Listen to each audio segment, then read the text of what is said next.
Song can only mean one thing. It's time for another episode of 80's Wrestling, the podcast. My name is Jumpin' Jay, and as always, I'm joined by the third member of the Head Shrinkers, the newly verified Tommy Fierro.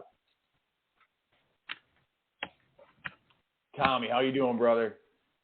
I paused there for a second because I want you to tell me if you know what SST stands for. The Samoan SWAT team? Not after Monday. After Monday, it's now Samu, Stinkface, and Tommy, SST.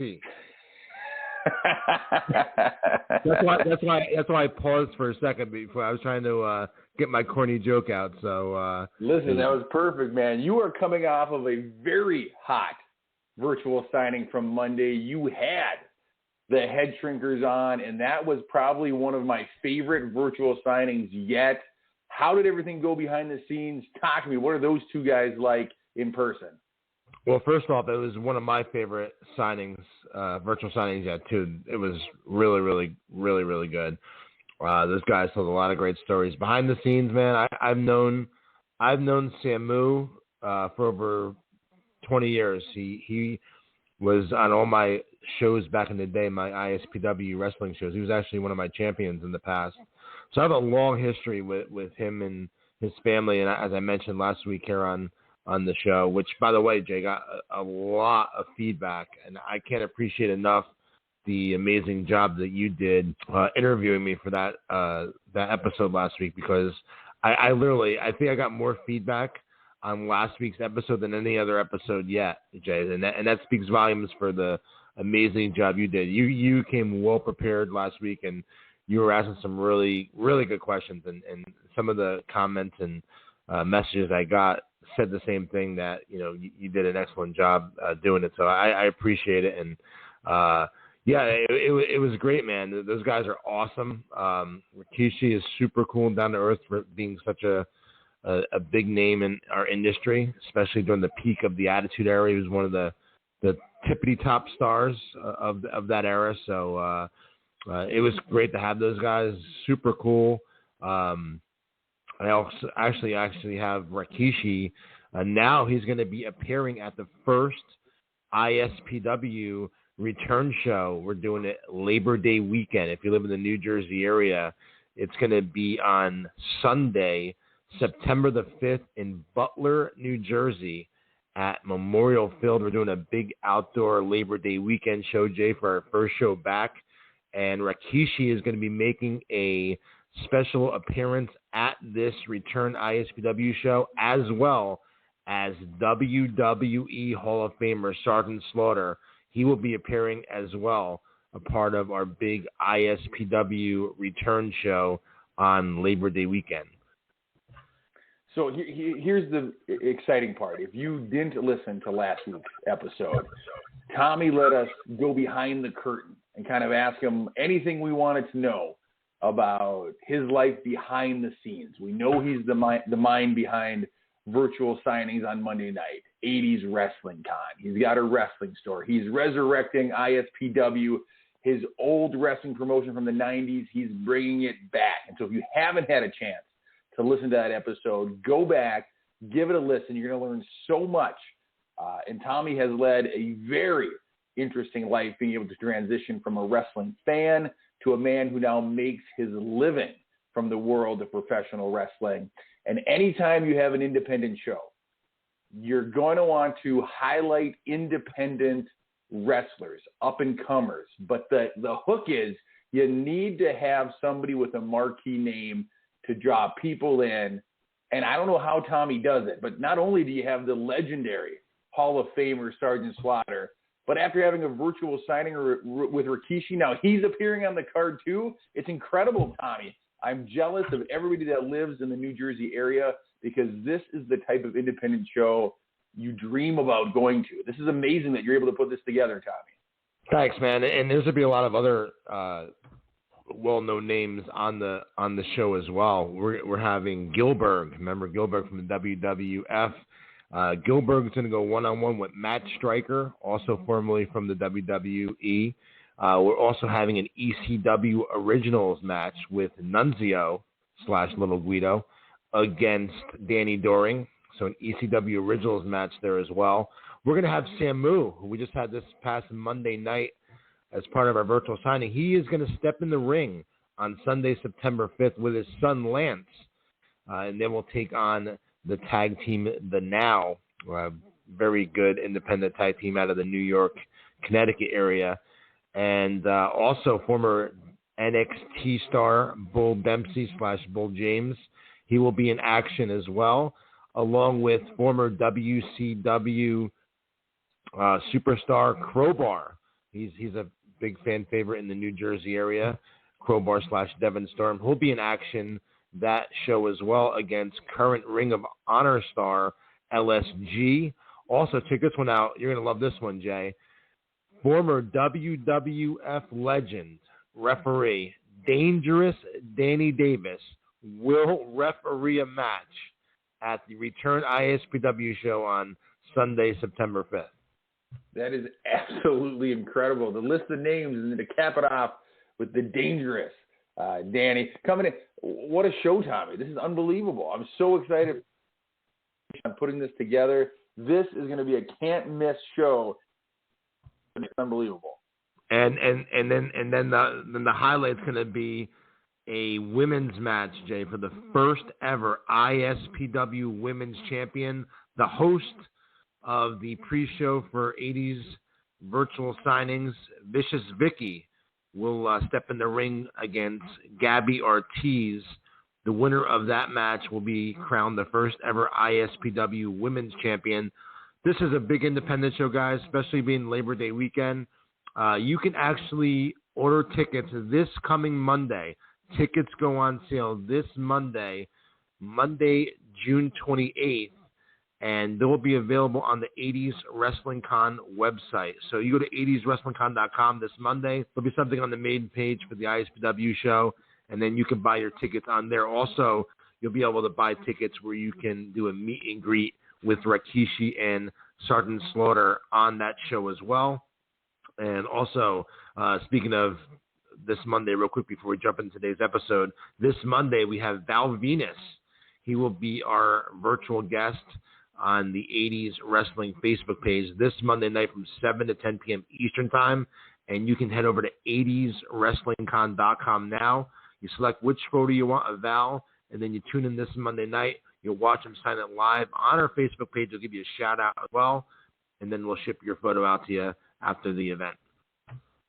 These Monday night signings that you're doing, they just keep getting better and better. And I have no doubt that Val is going to be an unbelievable signing as well. The thing that I love most about this most recent one, now Rikishi was in no way portraying his gimmick or in character, you could say, but just how charismatic he was and how great he was at giving shout-outs and the back and forth between him and Samu.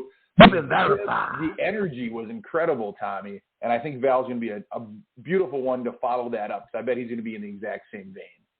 Yeah, it should be interesting to say the least. So this Monday night, Val Venus joined us for the Monday Night Virtual. Again, head over to 80'swrestlingcon.com now. Select your photo and watch Val sign it Monday. And tickets go on sale this Monday for the ISPW Return Show in Butler, New Jersey, Labor Day weekend. But, Jay, let's get into today's episode. And it's a good one, man. If you're an 80's wrestling fan, chances are you probably had a couple hundred wrestling magazines as a kid. Because back in the 80's, Jay, wrestling magazines were a huge deal. And a huge part of our childhood. I remember, collecting any wrestling magazine I can get my hands on when I was a kid. And the cool thing is about when we were kids, Jay, and we're around the same age, so you can definitely testify to this. I feel sorry for today's generation of wrestling fans. Fans that just became fans in the last, 5 to 10 years. Because when we were kids, Jay, we would be able to go to any magazine / newspaper store or supermarket or wherever they sold magazines at, and you would be able to pick between, and I'm not even exaggerating, 10 to 15 wrestling magazines. That's how many wrestling magazines were out there back in the 80s during the initial boom period of the wrestling business. There were so many different magazines that came out every month, and you just went to the magazine store, and you just, again, it's like being a kid walking in Toys R Us and seeing all the LJNs and the Hasbro figures hanging up. You go to a magazine / newspaper store and you see, just 10 to 15 different wrestling magazines with all your favorite wrestlers on the covers of them. That was a huge part of our childhood, wrestling magazines in the 80s. You're absolutely right. And I think the key piece to this is this was before the internet. So you didn't have access to information at your fingertips. You kind of had to go out and look for it. And we loved watching the weekly shows. We loved it. But there was something special about getting your hands on a magazine, because magazines almost made you feel like you were getting an inside glimpse into the business. You could read about wrestlers that were from other promotions that you weren't watching. You could read about stories about your favorite wrestler that maybe they weren't telling you on the local show. And so it felt special. And I remember the excitement. Like, there's that tangible feeling of excitement when you have a new magazine and you haven't even cracked it open yet. Like, the possibilities of what you were going to find were, in your mind, they were limitless. And so you just were so excited. And that was probably, as a young child, probably one of the very few things that I would read cover to cover. I think my strategy was, first I'd go through and I'd look at all the pictures. Then I'd go read the articles of my favorite guys. And then I would go back to the front and I would start reading the other articles. But by the end of it, I had read the thing cover to cover, and you loved it. It took you on an adventure. And so you're absolutely right. If you didn't grow up in the era where this was the thing to do, the way to get information, I feel like you're missing out, like you said, Tommy. I feel bad for the internet has brought us many good things, but it's taken away some of those intangible things from our childhood that we probably took for granted at the time. And magazines are definitely one of those things that we took for granted, and we wish we could experience their heyday again. Absolutely, Jay. And then back then as well, you didn't, like you said, there was no internet back then. And in the 80s, there was no, newsletters. I know Meltzer started probably in the late 80s, but still, even when he started, people didn't know who he was or his newsletter like they did 10 years later. So back then, you relied on wrestling magazines. And again, we talked about this in the past as well about, the fans learning your magic tricks or seeing behind the curtain. Like, back then, there was no way of doing that. The closest you had, and what you said, Jay, which was an excellent point, that's why I wanted to backpedal on that real quick, is, you felt like you were getting a little teeny inside peek of, a day in the life behind a wrestler. When you looked in the magazines and you saw him out, I remember perfectly an old WWF magazine where the Junkyard Dog, went out to lunch with a fan, and they would show those pictures, in the magazine, or you would see wrestlers dressed up in regular clothes in all the old, After mags or George Napolitano mags. Like, you would see pictures of wrestlers that you're used to seeing them on TV wrestling with their trunks on and doing the backstage interview. You weren't used to seeing them dressed up with a polo shirt and jeans on, like they didn't really cut promos like that back in the day, so it was an inside peek of life of a wrestler outside of the ring through the magazines. And that's how you learned about all the other promotions as well, because you learn about who the wrestlers were down in World Class Championship Wrestling. You learn about who the wrestlers were in the AWA. You learn about who the wrestlers were in the NWA if you're a WWF fan. You learn about, all the different various territories through the magazine. And one of the cool things that I remember as a kid, and I'm sure you do as well, Jay, is one of the first things I always did when I got my wrestling magazine, Jay, I would go back to the back of the magazine. And there's two things I would always look for first. One would always be the ratings. I always wanted to see who the most popular was. I always wanted to see who the most hated was. And the cool thing was back then you had all these different promotions and who the champion was and the top 10 challengers underneath it. And anyone that listens to this podcast will definitely feel nostalgic right now because I'm sure that you guys all did the same thing.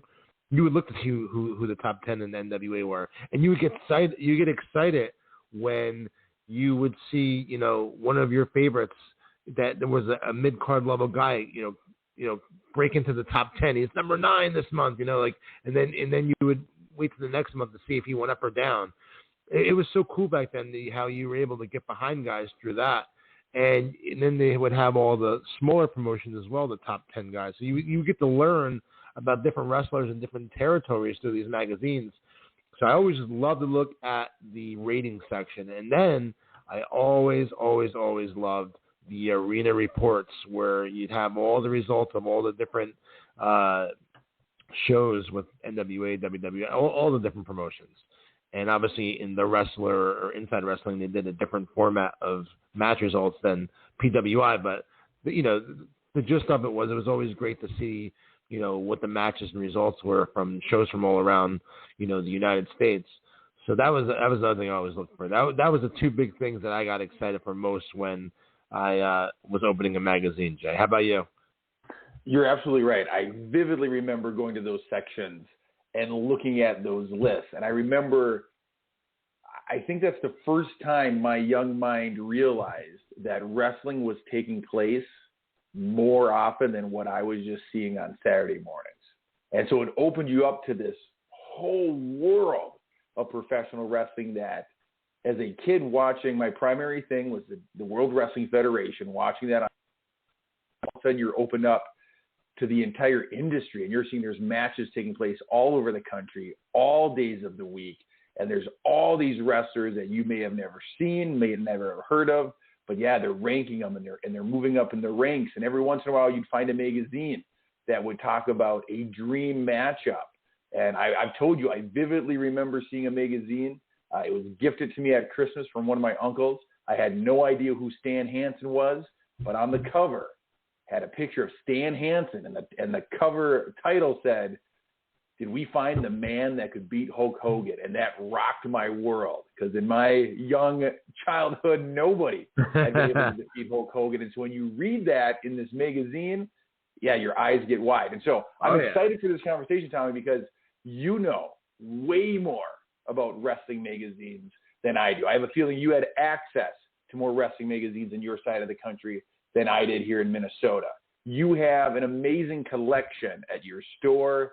People can join a magazine club through your store where you mail them magazines just back in the day. And so I'm excited. And so if I can ask, did you have a favorite publication when it comes to wrestling magazines? Did you have a go-to one? What was if you went to the newsstand and you said you saw 15, what was the one that you were most likely going to pick up that day?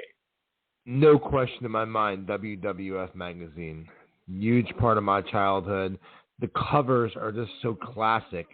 And I'll tell you what, Jay, I have over 3,000 wrestling magazines at the Wrestling Collector right now. If you live in the New Jersey area, you definitely have to stop at the Slam Shop. You're going to love it. If you're a magazine guy, you're going to fall in love with this. Over 3,000 magazines we have. It's located on Route 23 in Stockholm, New Jersey, the Wrestling Collector.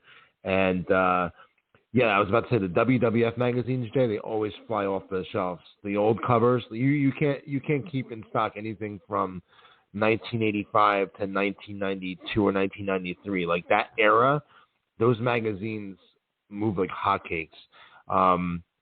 You could probably get $20 a magazine from 90 to 93, and then 85 to 90. I mean, some magazines covers can go for, like the old ones, like the 84, 85 WWF covers. They can range from anywhere, if it's in good shape, the magazine, anywhere from $50 to $100 a magazine. 86, 87, 88, 89, depending on the cover and the condition, can go anywhere from $25 to $40. So, I mean, these magazines are a hot commodity, the WWF magazines. I know because I've been doing magazines for, a while now, and I know how quickly they go. And also, Jay, the WWF programs from not only the arena programs, but also the pay-per-view programs, those move extremely well as well. And I always loved going to the shows as a kid and getting the programs and, getting the inserts in the program with the match lineups that night. That's a different conversation for a different show. But yeah, WWF magazines are definitely my favorite. The magazine covers is classic. It brings you, for me anyway, I look at a cover and it just automatically brings me back to my childhood. I had every one. I had any wrestling magazine I saw, I got my hands on. So that was something I always enjoyed. So I wanted to do something different when I opened the store, because the thing is, Jay, like I get stuff here and stuff comes and goes in my store. Like, you never know what's going to be in there because I'm buying collections. So people say you have an online store. I really don't, because if I put something on the website and someone comes to the store and buys it, I don't have I'm dealing mostly with vintage collectibles. So it's not stuff that I have like 5 or 6 of that I can put on a website. So I really can't have an online store. It has to be like an in-person experience. But I wanted to give our listeners and people that are regular supporters of 80s Wrestling Con that don't live in this area an opportunity to some way, somehow be a part of it. So I put together a pro wrestling magazine club, Jay, where you can get the magazines that we're talking about: Pro Wrestling Illustrated, The Wrestler, Inside Wrestling, Wrestling Eye, all these different publications. We put together a goodie pack every month and ship it out to you. There's a 3 magazine a month subscription, a 4 magazine, 5 and 6, and you can do it. You can just do it for 1 month and try it and see if you like it. And if you do like it, you can sign up all the way to a year where every month you get magazines delivered to you. So it's not something I promoted yet here on the website. I mean, on the podcast, or really haven't promoted it much anyway, Jay, because I'm so backed up with, orders from the signings and doing the store and everything else. But, the service is available, and I'm definitely going to start promoting it more very soon. So if you're interested in being a part of the Pro Wrestling Magazine Club, you can go to our website. It's thewrestlingcollector.com. Thewrestlingcollector.com. Try it for 1 month. See if you like it. I think 1 month for 3 magazines is $20. It's something cheap, and we'll mail them out to you. And if it's something you like, you can get the magazines mailed to you every month. Because, like I said, we have over 3,000 wrestling magazines. I just bought so many collections of magazines. I might be undercut myself. It could be possibly close to 4,000. There's a lot of magazines, and you can be part of the Wrestling Magazine Club and get them delivered to your house. And the beautiful thing about that is, if you're an adult, most of the time when you go to your mailbox, there's nothing exciting there. It's junk mail. Definitely not. Can you imagine if you could reclaim some of your childhood by being part of this club, and you go to the mailbox and there's an old school WWF magazine waiting for you? Like, that'll brighten anybody's day, right? You know what, Jay? You know what I might do for you? Because I really do appreciate you and consider you a good friend. I think I'm going to send you a complimentary month of the Pro Wrestling Magazine Club out this week to you. Don't tease me, man. I'm not. I'm going to do it. All right, man. I would listen. That would put me over the moon. But I tell you what, if they don't show up, I'm just going to send you a sad face of me at the mailbox every day until they arrive. They're coming, brother. And you can let all our listeners know, too. Who hooks you up every virtual signing, by the way? Listen, I would say this. Tommy sends me an autographed photo, or multiple autographed photos, from every Monday Night Virtual that he does. He addresses them to Jumping Jay, and so now my mailman calls me Jumping Jay when he rolls up in his little truck. I really did. This is a true story. I love it, man. The thing is, they come in this manila envelope. My boys, I have 2 young boys, 12 and 8, and they know what that envelope means. And so if I'm coming home from work and it came that day, they're standing at the front door waving it. It came. And I never tell them who the signing was, and so they love to watch me open it, and they get to see the rest of us too. So I'm beyond thankful for that, Tommy. You're making memories for my family. Thank you. Can I ask you a question? Yeah. Do you ever call your wife while you're at work and say, "Hun, is there a yellow envelope there waiting for me?"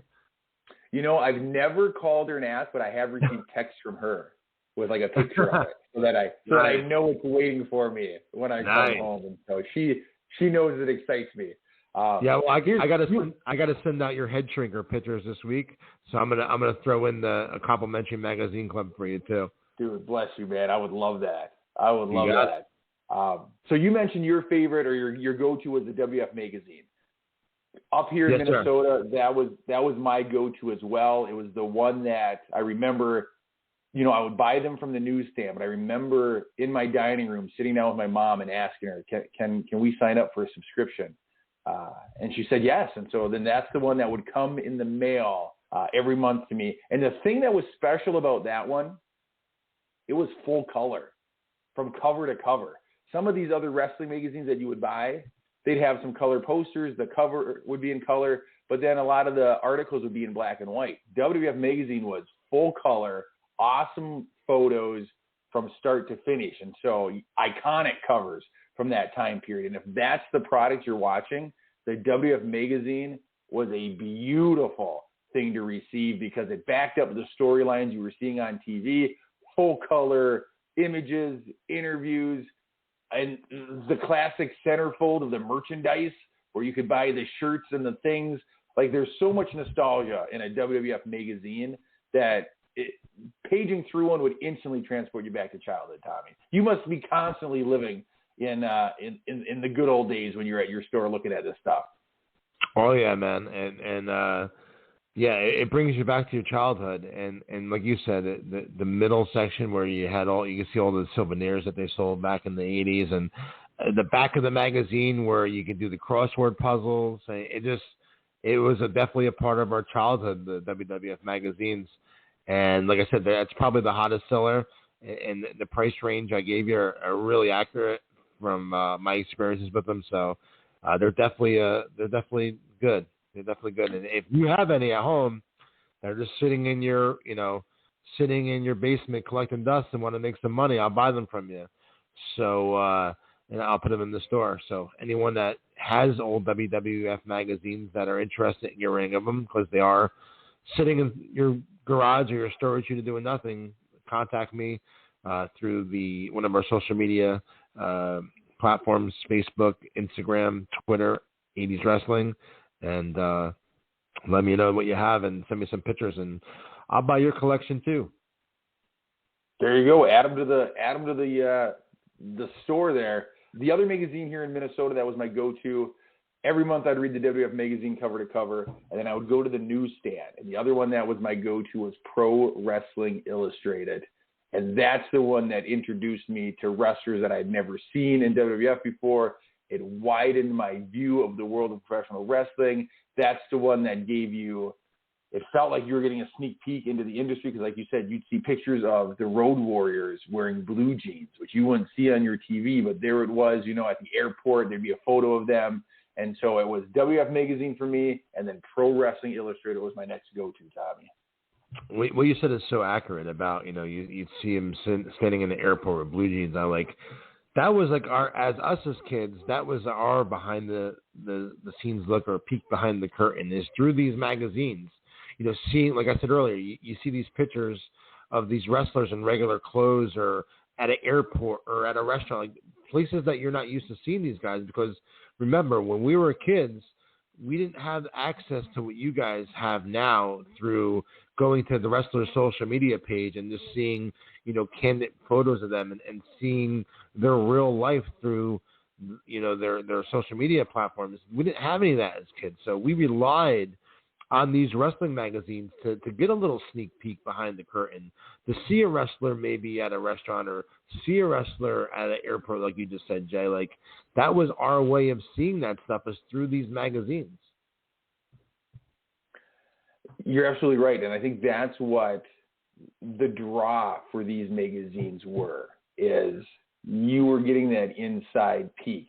And I know there were so many wrestling magazines. And like you said, you'd go to the stands and you'd see 15, and each one had a different way of presenting the material. So even if you read multiple magazines in a month, you didn't feel like you were reading the same thing over and over again. Each one had a different way of presenting a look at the industry. And as a kid, what it would do is it would ignite your imagination. And then all you would do is you would daydream about wrestling. You'd look at this magazine. And I don't know about you, Tommy, but once I read a magazine, like I wasn't done with it. Like I would go back and look at it again, and I would reread certain articles, and I would look at pictures. And so it really was like this magical thing before the internet, where like this was your guide to the world of professional wrestling. And I don't know if you can accurately describe what it meant to a young wrestling fan to have access to magazines. Jay, I'm gonna tell you a story about when I was a kid with wrestling magazines, what I did, and maybe this was, I guess it's been in my blood since I was a kid. And wait do you check this story out? So when I was a kid, the WWF would always come to, back then it was called the Brendan Byrne Arena, the Meadowlands Arena in East Rutherford, New Jersey. They had SummerSlam there. They had a couple SummerSlams there. And the building's been around forever. They're not doing it there no more. The building's not open anymore. But it was Brendan Byrne Arena, then it was Continental Airlines Arena, and then it was the Izod Center. Anyhow, WWF went there every month when I was a kid. And what I would used to do is when I knew they were coming, when I was a kid, I lived next door to a laundromat. So what I would do is I would make posters of the WWF events that were going to be at the Meadowlands Arena, and just say the main event was Hulk Hogan against Adrian Adonis. I'm using that for an example. I would go in my magazines, I'd find a picture of Hulk Hogan, I would cut it out, put it on the poster, then I'd find a picture of Adrian Adonis, cut him out, put him on the poster, and then, I'd write, main event Hulk Hogan versus Adrian Adonis. And I did that for everyone on the show, because back then there were so many magazines, there was pictures of everyone in all these magazines. And I would hang, and the owner of the laundromat, he was very nice to me and my family. He would let me put these posters in the laundromat window. So even as a kid, Jay, I had promoting in my blood. I was probably only maybe 8, 9, 10 years old, somewhere in that frame. And I'm making posters and I'm putting up in windows for WWF shows in the area. I never told that story to anyone before. What I love about that is, one, yes, you have promoting in your blood. If that's the way your brain's working at age 8, 9, that you're thinking, I got to promote this show. What I love is it's not even like you're promoting your own thing. You're out there hustling for the World Wrestling Federation. They probably didn't even know that they had this 8-year-old kid hustling hard at the laundromat promoting their event for them. That's awesome. Yeah, man. Yeah, I don't know what made me do that at that age. I used to do that every time they came in the area. So I guess that from promoting in my blood since I was a kid. It's also very cool of that laundromat owner to let a young boy like that put something up in his story. That's very cool. One thing I will say is now as an adult, you go back and you go through all these WWF magazines. If you had them as a kid and you see all these cutouts, I'm sure I'm not the only kid in the world that would cut pictures out of the magazines. I mean, people would do that and they would obviously hang them up on the wall and stuff like that too. But I got some magazines in, and I was so excited because they were like old, like 84, 85 magazines. I just bought, someone sold me a collection of 300 magazines. So obviously I don't have time to go through 300 magazines and make sure every page is there and nothing's cut out and there's no writing. So you gotta pretty much take the person at their word. They said they never took anything out. You believe them, But for this instance, and most of the magazines were in great shape, like the guy said. But I got to these old WWF magazines from like 84, 85, 86, and Jay, I'm like, it's like Storage Wars, but you're going through these magazines like trying to find the good ones. And when you find them, you get excited, and when you find several of them, you get really excited. So I started looking through all these magazines, and there's everything cut out, drawings, crayons. Oh man, my heart sank to my feet because you're throwing away. And I mentioned the price on those magazines earlier, so you times that times 10 or 12 of those magazines, and you just lost a lot of money because you can't sell magazines that have rips in them on the covers or missing pages or cut out pictures. You obviously just can't sell them like that. So when you open them and you see all that stuff. So the kid in me understood because I did it as a kid as well, but the businessman in me was upset. Listen, I will tell you this. I was probably the complete opposite as you, as I would never cut anything out, never tear anything out. In fact, smart. Listen, when I was in 4th grade, I did a report on professional wrestling. And instead of cutting out pictures from my magazines, because this, again, there's no internet. So you can't Google a picture of Hulk Hogan and print it off. Like, that's not an option. And so what I did is I talked my mom into taking my magazines to the local copy place, making colored copies of the pictures that I wanted. And I used those copies instead of taking them out of the magazine. Well, you're probably the type of guy then, Jay. If I came to your house right now, and I opened I walked in your probably 100-foot walk-in closet because we know about your yachts and how much money you have.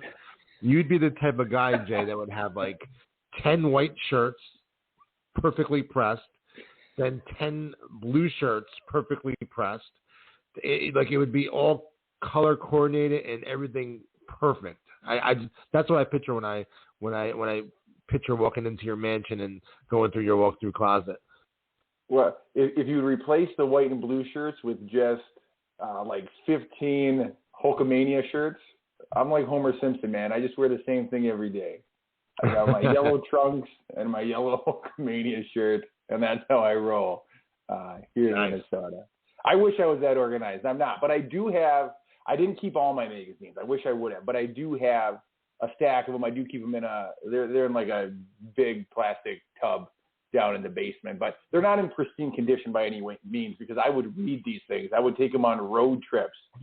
Anywhere I went, I would have the magazine with me. So they're creased and they're well loved, but all the pictures are intact unless they fell out. But yeah.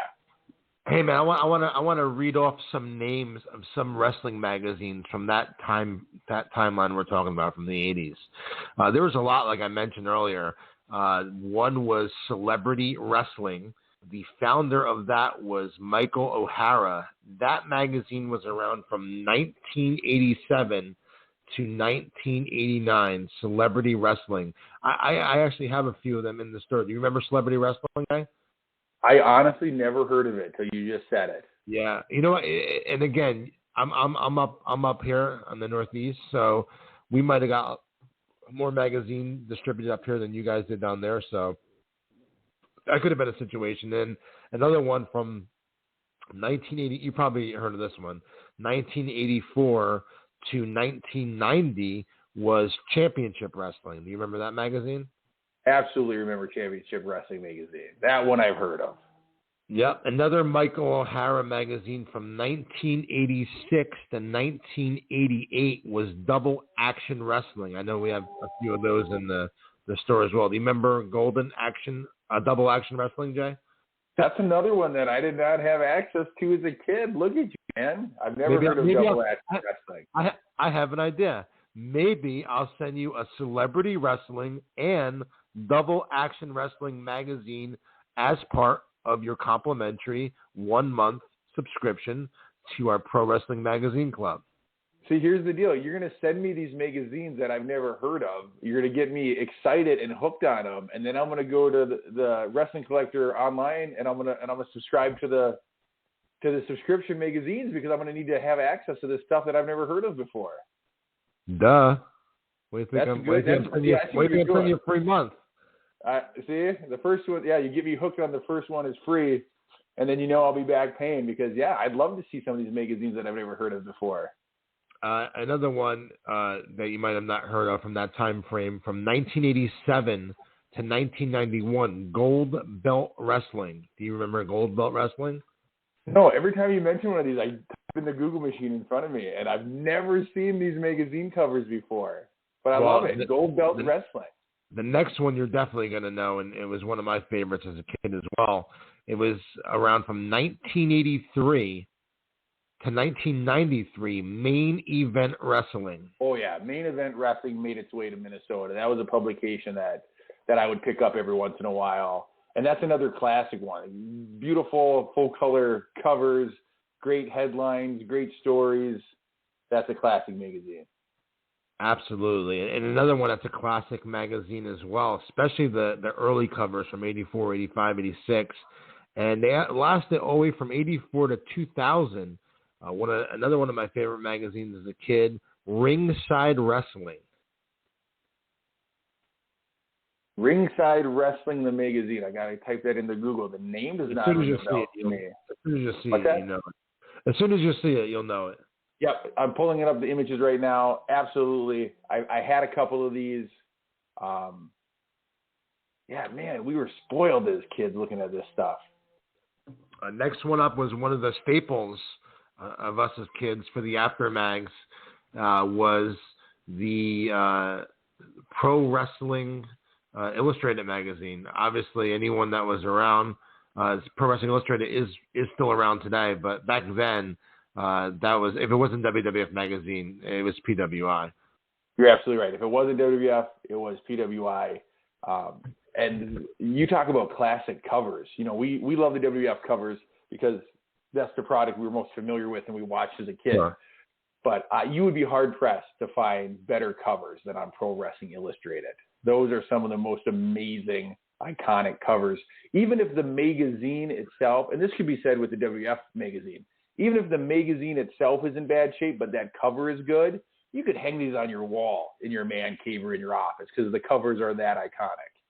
Absolutely, and I've seen some people do that before, and the PWIs are also included in our Pro Wrestling Magazine Club as well. So again, if you're interested in giving it a try for 1 month, it's thewrestlingcollector.com, and we definitely throw PWIs in there as well as another magazine that was around a long time, Jay, from 1972 to 1995, Sports Review Wrestling. That was one of the big ones back then. Not in this area, man. I don't know Really? if I ever had my hands on a Sports Review Wrestling. Wow, I feel sorry for you then, man.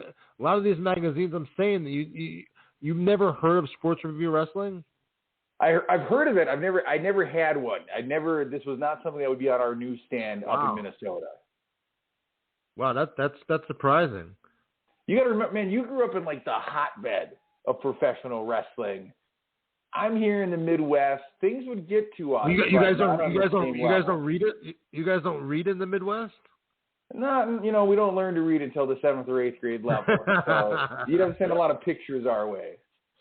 You make it seem like you guys are like, every time I mention it, you make it seem like you live like in Alaska, like in an igloo that you just can't get out of, like you live in Minnesota. I live in Minnesota, but you also have to know, like, I don't live in Minneapolis. I don't live in St. Paul. I don't live in the big cities. So I'm up in like the middle of Minnesota. And if you were a mom and pop grocery store, you probably would only put 3 or 4 wrestling magazines on your rack. You talk about 15. Jay, you're telling me that I'd have to, if I was you, I'd have to get in my car and drive a couple hours to get a Inside Wrestling magazine. Is that what you're telling me? Probably. I'm saying if I went to my local grocery store, there would be the WF magazine. There'd be Pro Wrestling Illustrated. And then the other one that was common, The Wrestler, was another common one. Other than that, you'd kind of have to go hunting. Go visit Baron von Raschke himself and ask for the inside scoop on some of these. I like how you threw that in. If we ever do that boating with the Baron, we can get a stack of Inside the Wrestling and Sports Review Wrestling magazines on board, so you guys can read them, because obviously in Minnesota you can only get WWF Magazine or Time Magazine. That's it. Listen, man, do you see the opportunity you have here? It'd be like when the first caveman discovered fire and he brought it to the other cavemen and they went nuts for it. You could show up in Minnesota with a bin of wrestling's main event and people would lose their mind here. I think I'm gonna open a wrestling collector in your hometown and just sell wrestling magazines from 1972 to current. I think that I would make a fortune. Because you poor people just can't seem to find a way to get your hands on a wrestling magazine down there. That's why you need to join the Pro Wrestling Magazine Club. Exactly. Then they'll come to me, and then and then I can charge people $1.50 just to come look at it. Nice. Yeah, man. So I mean, there's a ton of other magazines as well that, you know, Wrestling's Main Event. There's, you know, Wrestling Fever. Wrestling Eye was one of my favorites as well as a kid. Did you get Wrestling Eye down there? No, I didn't get Wrestling Eye up here, Oh, man. I gotta Google it. You didn't get Wrestling Eye down there. Hang on, let me look. Let me type it in the old Google machine here, and I'll tell you if I've ever even seen You're gonna get some. Eye. Let me tell you something, Jay. I assure you, you're going to get some pushback from our listeners on this week's episode, because the fact that you don't know what Wrestling Eye is, it means you might need a punch in the eye.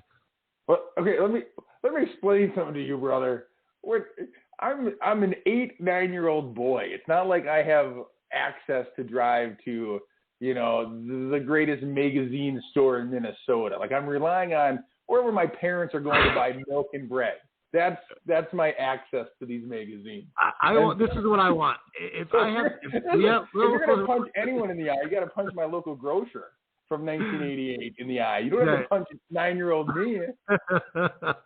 This is what I want. Seriously, any listeners out there, please, that live in the Minnesota area, and I want to know if you had any better luck or experience as a youngster or a young adult getting wrestling magazines in the state of Minnesota, because I just can't believe this story from Jay here. Jay knows his wrestling. You guys listen to this show every week. Jay is absolutely fantastic. He knows everything about the wrestling business. He really does.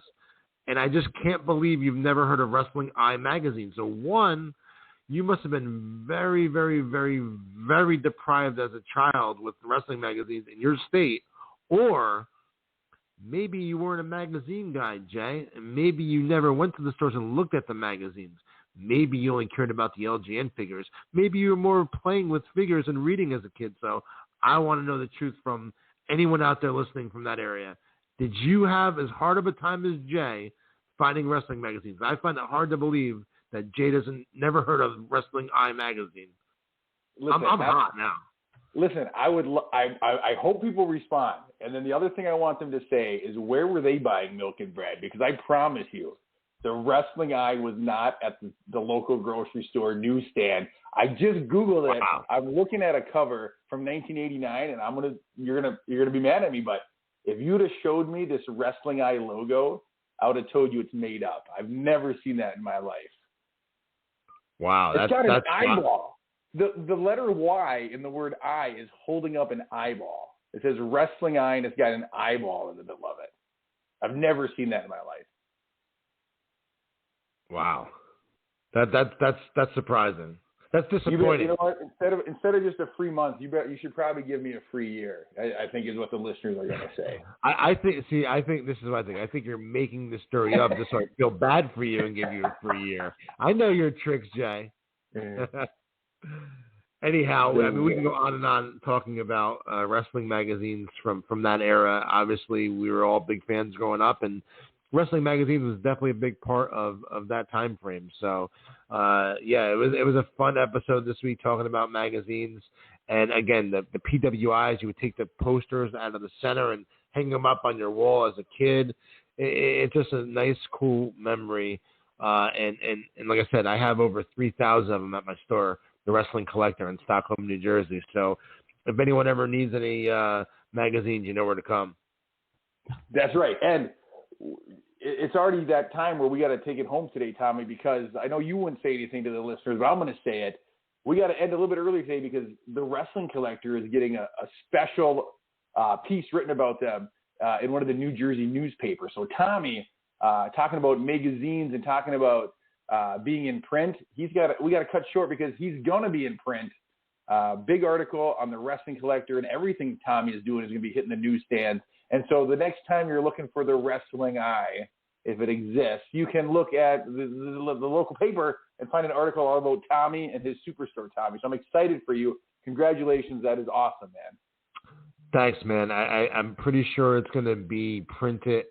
We're taping this on Thursday morning. Pretty sure it's going to be in tomorrow's paper on Friday or Saturday. It's the Record newspaper in North Jersey. It's our big popular paper up this way. So they did a feature on me in the store, and I believe it will be in print tomorrow or Saturday. And this weekend's a big weekend, Jay, at the Wrestling Collector. We have 2 huge days of signings. First Saturday, this Saturday on June the 26th from 4 p.m. to 6 p.m., WWE Hall of Famers Bushwhacker Luke and Barry Windham will both be at the Wrestling Collector this Saturday from 4 to 6. And then on Sunday, June the 27th from 3:30 to 5:30 p.m., Akeem / One Man Gang and Typhoon / Tugboat will be there 3:30 to 5:30. So a big weekend this weekend at the Wrestling Collector, Jay. I'm excited for you, man, and I just can't wait to see how Bushwhacker Luke responds to your impersonation of him. Whoa! Yeah, matey! Now, if you're in the area and you go to the signing, make sure it's really Bushwhacker Luke and not just Tommy signing those pictures, because the two of them sound identical. Luke is much more better looking than me, so it'll be easy to figure out. Well, Tommy, I thank you for schooling me a little bit on wrestling magazines today. I thoroughly enjoyed the conversation. I'm excited. I still can't believe you don't know what the rest. I can't believe you don't know what the Wrestling Eye is. I cannot wait. Our listeners, let me tell you something. Our listeners are going to eat you alive for not knowing what the Wrestling Eye is. I cannot wait for the feedback. Please, guys, send me a message on our social media. On Instagram, it's at 80's Wrestling. DM me a message that I can pass along to Jay. Same on Twitter. It's at 80's Wrestling _ And please, on one of those, or email me, 80's Wrestling Picks at gmail.com. 80's Wrestling Picks at gmail.com. Please, everyone, send along a message that I can pass along to Jay. And give me your thoughts on him not knowing what the Wrestling Eye magazine is. I would really appreciate it. And remember, the comments are not directed at the adult version of me. You're picking on little 8-year-old Jay up here in Minnesota. So don't say anything too outlandish. No, this is current Jay we're talking about here. Well, current Jay just learned about the Wrestling Eye, and current Jay is your. That's why we're upset. You just learned through. Usually I never talk on top of you, Jay, but you got me a little frazzled today. Listen, I know wrestling magazines is one of your things, so I believe I probably do have you a little hot under the collar. Don't bring Tommy Sheik into this. He doesn't need to know. First of all, let's say hello to all the wrestling fans all around the world. The knowledge, all the chance. You don't have to tell Tommy Sheik I don't know what the Wrestling Eye is. I don't need him. Tommy Sheik, I just want to let you know. Don't even tell him. That Jay never heard of the Wrestling Eye magazine. Any comments or concerns about that? I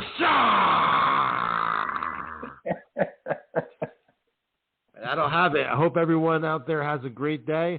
Jay, thank you so much for another interesting episode of 80's Wrestling, the podcast. This might have been the silliest one yet, and maybe one of the funnest ones yet. I hope you guys have a great weekend. Hope to catch you guys this weekend at the Wrestling Collector in Stockholm, New Jersey. Again, Bushwhacker Luke, Barry Windham, Akeem, and Tugboat will be there all weekend. And you will also get a chance to see Val Venus on Monday Night Virtual this coming Monday night from 7 to 10 p.m. You can order now on 80'swrestlingcon.com. And for anyone that is interested in going to the Return ISPW show in Butler, New Jersey on Sunday, September the 5th, we're going to have tickets for that go on sale this Monday on 80'swrestlingcon.com. Jay, hope you and your family have a great weekend, and I will be sending out your complimentary month subscription to the Pro Wrestling Magazine Club.